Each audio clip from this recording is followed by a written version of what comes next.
Well, thank you for those kind words. Can you all hear me? Usually my students say yes, and they prefer I turn this down so they can go back to sleep.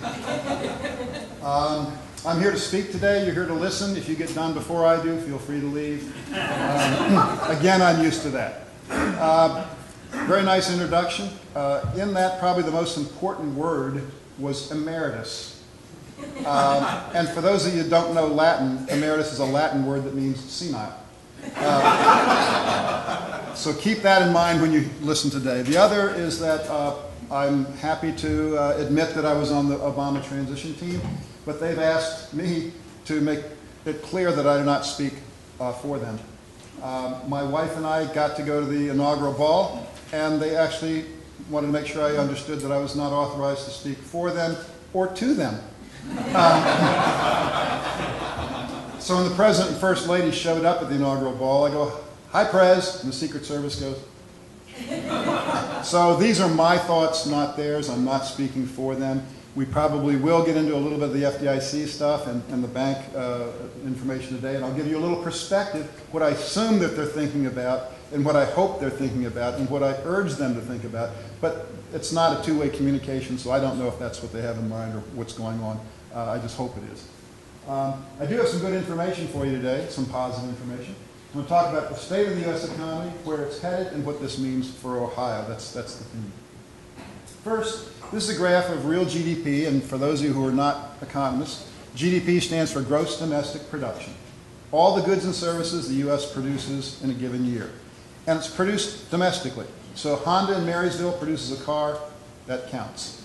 If Chrysler sneaks into Canada and produces a car, doesn't count. We also have national accounts. But if you hear the word domestic, it just means produced on U.S. territory, and we don't care who's producing it. National means we care about who, if it's a U.S. company or if someone else making it. So this is produced in the United States. Real means adjusted for inflation. So if inflation were to go up by 10% this year and GDP went up by 10%, this curve would be flat.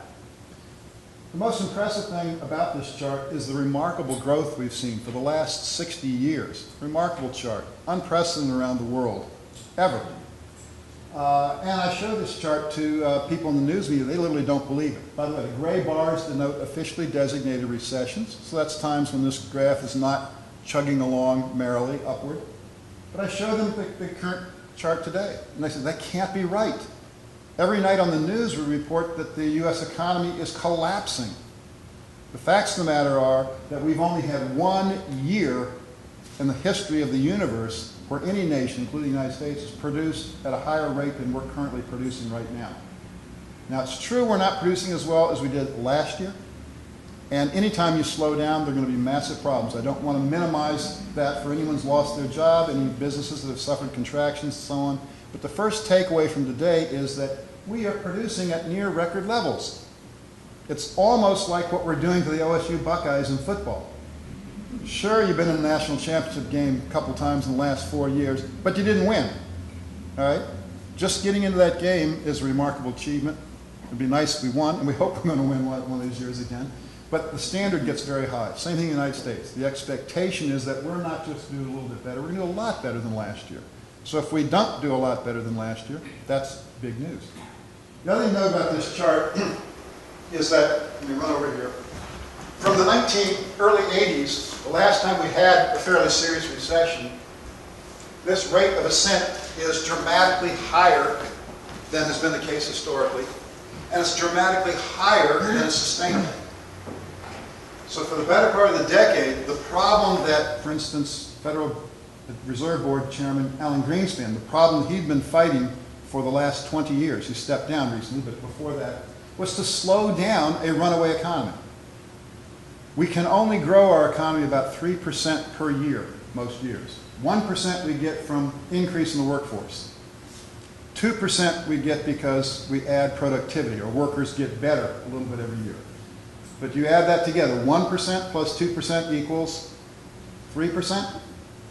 And for much of this period, we were chugging along at 5%. Unsustainable. Alan Greenspan warned about that. And so in the 1990s, the one gray bar, the goal of the Federal Reserve Board was actually to slow down this runaway economy, pushed up interest rates, and succeeded, to execute a soft landing. That was the goal, accomplished remarkably. Unfortunately, had a technical recession, because we were hoping to come in flat. We had a minor dip in there, but we were landing the plane. The analogy I use is we just had that spectacular success landing a plane on the Hudson River. It would almost be like at the end of that, and all the media come up and say, yeah, but you got the wings wet, and you didn't get the luggage off in time, and yeah, right. They're ignoring the big picture that we did a remarkable thing. We got this economy slowed down off this runaway path and got it back into a growth path very quickly. Fast forward to 2001, that's this right here. And if I ask anybody in this room or anyone in the whole North America or the world probably, what caused the U.S. recession of 2001? What bad thing happened in 2001? 9/11, of course. Trouble is, the recession started in March of 2001. It ended in October. It ended in less than 1 month after 9/11. Now, travel was down. Certain sectors of the economy were suffering greatly, but the economy as a whole was in strong recovery by the time 9/11 kicked in, and we were declared out of it eventually within 1 month. So what did cause it? Same thing. We had unsustainable growth, much faster than 3%. Alan Greenspan warned about irrational exuberance to build up the stock market from the tech stock bubble. He tried to slow things down, pushed interest rates up. Again, thought he did a marvelous job, and so did I as a macroeconomist. And we got through that, a little leveling off, back another spurt. This recession, what was the Fed doing prior to this recession? Raising interest rates, trying to slow down a runaway economy. So for my first question, rhetorical, how do we go from an economy that was fundamentally strong, and you may remember that quote from the last election, that was John McCain's quote. My guys, my Democrats, beat him up for that, saying he's out of touch. He was right. He was right. The economy had been fundamentally strong. We've been trying to slow down the economy where we had too many people working, too many businesses making too much money. Life was too good. Your 401ks were growing too fast. How do we stop that? Why do you want to stop? It's one question. How do you stop? It's another thing. We were trying to slow that thing down and thought we did a pretty good job. But now we're in an economy that's in the worst financial crisis since the Great Depression. Number one, I take issue with that statement. I mean, I think you saw that we were doing very, very well. We're doing 20% better than at the end of the Clinton administration. Everyone agreed at the end of the Clinton administration, boy, the economy had been booming, life had never been so good. We're producing 20% more stuff today than we did under the best of the Clinton years. Well, you all know what happened to housing, and that's the big trigger for where we're headed. This is a chart for the last 60 years. It's a horse race between GDP, gross domestic production, and the value of housing. And for the first 50 years, you can't see which is which.